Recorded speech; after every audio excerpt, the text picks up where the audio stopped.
Welcome to Ridge Life. I'm Tim, and today on Ramblings, it's time to fight. Guys, last time I talked to you about this subject, we were kind of up in the air, didn't know what to do. What we're talking about today is solar power for my off-grid barndominium up on the ridge. It's going to be a timber frame barndominium with the outside made out of structural insulated panels. Those are called SIPs. So it's going to be very, very economical, efficient, energy efficient. And of course, I want to go 100% off grid, not tied to the grid in any way. So we're going to go with solar power. Now, got this property, 30.45 acres here in West Tennessee. And about a year ago, I put in for a permit to build the barndominium. Now, we've already got a log home on the corner of this property. Went through the building process. It is beautiful log home. It's on grid though. My mom, we call Grandma Carol, lives in that, and she's on grid and she likes the grid and everything's fine for that. But back there, up on the back of the 30.45, I want an off-grid barndominium. I don't want to have any type of wires going to it whatsoever. There comes a lot of freedom in being off-grid as well. And reliability when you do it yourself. Plan on doing it, as much as I can myself. So I contacted the Building and Planning Commission, again, about 10 months after I applied for the initial permit, which was granted. And they said everything's still going good, I said, well, I had a couple questions for you. Just to remind you, I do plan on doing an off-grid electrical supply. I said, is there anything I need special or different than we did for the log home being off-grid?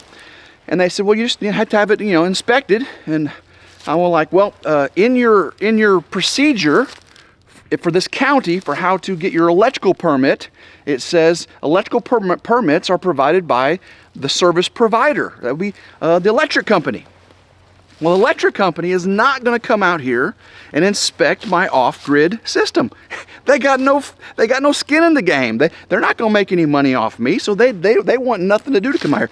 Well, and I asked them about that, and they said, well, in that case, we would require you to have your system, your solar power system, professionally designed, stamped by an engineer, and professionally installed. If I'm doing that, I might as well have electricity brought out here, right? I'm doing this all myself. I've got over 30 years of experience in the industrial electrical field, automation, not residential, but it's electricity. Electrons go this way, electrons go that way, resistivity, conductivity, ohms, power factor, all that good stuff. I got the experience to do it. I don't want to pay somebody to do that. Well, they said, the county said, that's what's got to be done. And that's what I brought it to you last time. And since then, I have done a lot of investigations and seeking the truth. Now, you could tell that most likely they were just unfamiliar with off-grid power systems. Probably don't get too many out here in rural West Tennessee. And it's most likely if someone does do them, they hire someone, electrical contractor to get it done. I'm not saying people don't do solar systems out here. They do on-grid, most likely. They attach it to the pole, and so the power is coming into the facility, to their house, and then they've got their solar power inverter and battery bank and PVs, and they all tie together, and they you can pay it forward, pay it back, pay it forward. That's the on-grid tie system. Maybe metering, net metering sometimes. Well, I'm not doing any of that, and that's probably what this situation resides in, that they're just not used to that. So left that conversation kind of in a tizzy, in a fuss, because I got to make some progress, guys. I'm at the point where now I need to get my septic permit. I've got to get the powerhouse going. I got to get all the solar equipment ordered.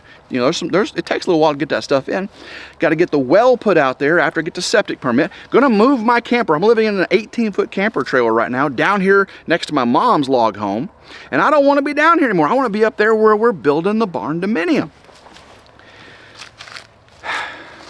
So what I did was, I know a lot of you have been waiting for this. What I did was, I called, well, first I did some research into the laws and stuff. The state provides electrical permitting. The county provides building permitting. That's just the way it is.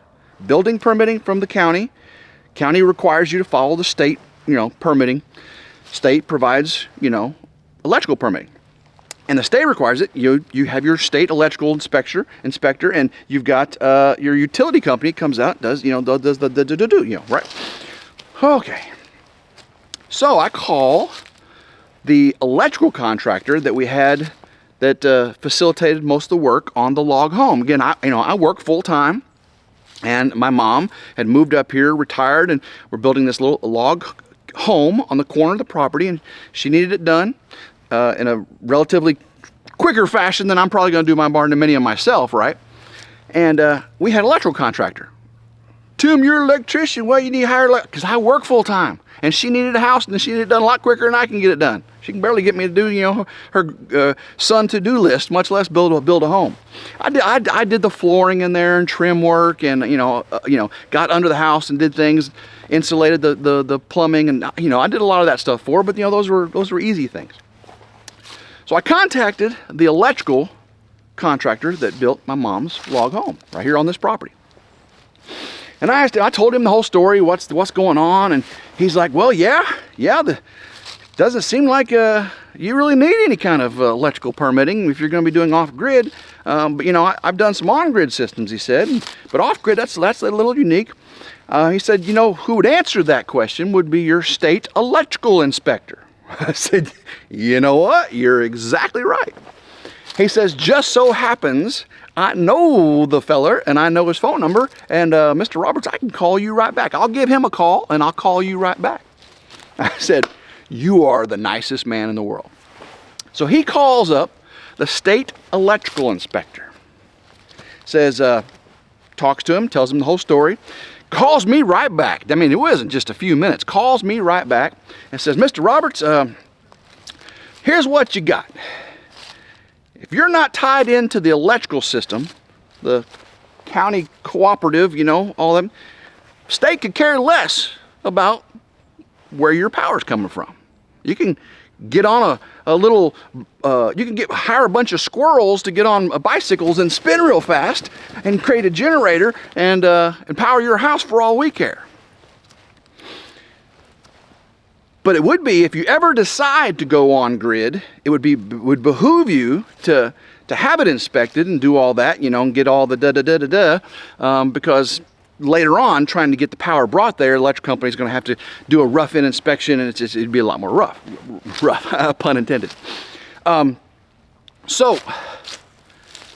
you can definitely do it the way you want to do it. I said, well, what about the electrical, the building inspector in the county? Well, here's what they said. You can fight it. You can fight it. But really, they're only responsible to ensure that it's done to code. And the code is building inspections. Electrical is done by the state. So really, it would be a fight. But what we can do is guide you through the process. Yeah, I could make up my own drawings, and I can have a PE, a professional engineer at work, stamp them off. That is one option. Many of you have said, do something like that. I could hire someone to do drawings for me and have them professionally stamped, based on how I design the system. I could do that. I really not required. I don't want to pay for that. But what you can do is get my help. That's what the electrical contractor said. And I said, you know what? I would really like that, because I work full time, and what I plan on doing is building a powerhouse with the battery bank, the inverter, all the disconnecting devices connected to the PV, the solar array outside, building my own solar array system, and just bringing a cable from that powerhouse over to the house. Well, initially it's going to be to the camper, because I'm going to be powering the camper from it. So it'll all be up and going before the house is ever built, the barndominium's ever built. So I said, what I would like to do is, to the electrical contractor, I'd like to basically hire your consulting services for this process. I do all this electrical. You come in and look at it and go, yeah, I would do this a little different. I would do this a little bit different. I'll do that. And then when we go to build the house, I start running all this and all that and the other, and you know, you come over and there's a couple things I may need help with, you know, and I'll have you help me pull this cable through there, and you may have a bender that I need to borrow because I don't have a bender of my own, and this, you know, hydraulic crimping and, you know, things like that, and we were, you know, I use your services, you know, to get through this. And then when it comes time for the building inspection, the rough-in inspection, the building inspector comes out, and I would have you, Mr. Contractor, be there with me. And he's just a really super nice guy, and he was agreeing with this 100%. So when they're there, and you go, this is what I did, and yeah, this is good. I made sure that was done there, and oh yeah, he's got a real good thing over there. That's good to go too. And also, if the building inspector mentions anything about it, my electrical contractor, who knows the state electrical inspector, says, oh yeah, we talked to Mr. So-and-so, and he said this is the way it's got to be done, and he did a good old job, and this is good to go. Bang! I don't foresee a problem with that.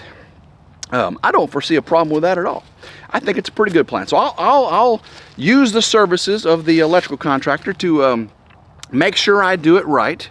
Help me do a few things on the electrical system, the house electrical system. The solar, again, I'm going to do that 100% myself. And when it comes time for the rough-in inspection, I think we're going to be covered. Now, I'm still going to do some research. I'm still going to have my codes printed out, and I'll have everything in the back there. But having someone else there that is a professional residential electrician that knows the state electrical inspector, I don't think they've got a leg to stand on. The county, I really don't. Let me know what you think about that plan down below.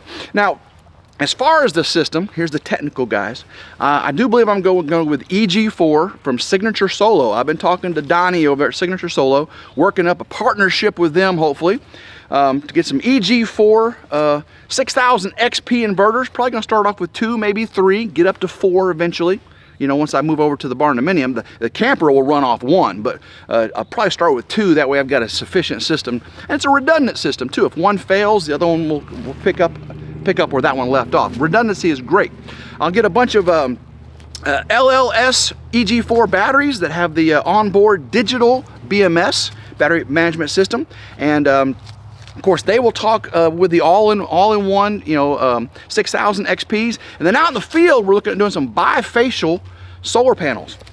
Probably going to do about 20 or 24 panels, 460 watt bifacial, 535, you know, watt, you know, super efficiency if you get everything just right with that bifacial. Again, this is all the technical stuff, guys. I'm sorry, but that powerhouse will be probably about 8 foot by 10 foot, leave room for expansion. Very similar to what Josh did at Wild Wonderful Off Grid, Josh and Aaron. I talked to Josh and Aaron a couple times now about this. Josh gave me some great advice on what to do in this situation. So you're gonna see a lot of my system isn't the same brand as what they use, but it's gonna be very similar to the way they're doing it. And also I'll have a Generac or a Kohler off-grid generator, propane generator that will supplement any type of battery charging needed. I think it's gonna be a great system, and I'm less fearful about this permitting process now that I got some ammunition in the pocket there, and I'm ready to fight. Let's do this, okay? Let's do this. So hopefully you're with me, and if you have any suggestions on what I should do, leave me a comment down below. If you missed the first video, I'm gonna leave a link at the end of this video where you can click on that and watch the first video. And hopefully you've watched all of the RidgeLife Ramblings. Hopefully you watched all of RidgeLife, because RidgeLife is where I'm gonna be building the solar system, okay? Building the barndominium, moving my camper off grid, okay? So you gotta make sure you're subscribed to RidgeLife, RidgeLife Ramblings, and if you're into the technical part of it, RidgeLife's Reviews and How-Tos. That's a third channel, and there'll be technical product reviews and how-tos on all that stuff. Ramblings is where I just talk about what's going on, what's coming up, and spilling the beans. And then RidgeLife is where we do it all. Eventually. Right now I'm kind of in between, still working, but I do have a plan for early retirement during this process. So super excited, super great things coming on, and I'm ready for the fight, guys. So guys, until next time, I hope everyone has a blessed day. Keep rambling and go RidgeLife.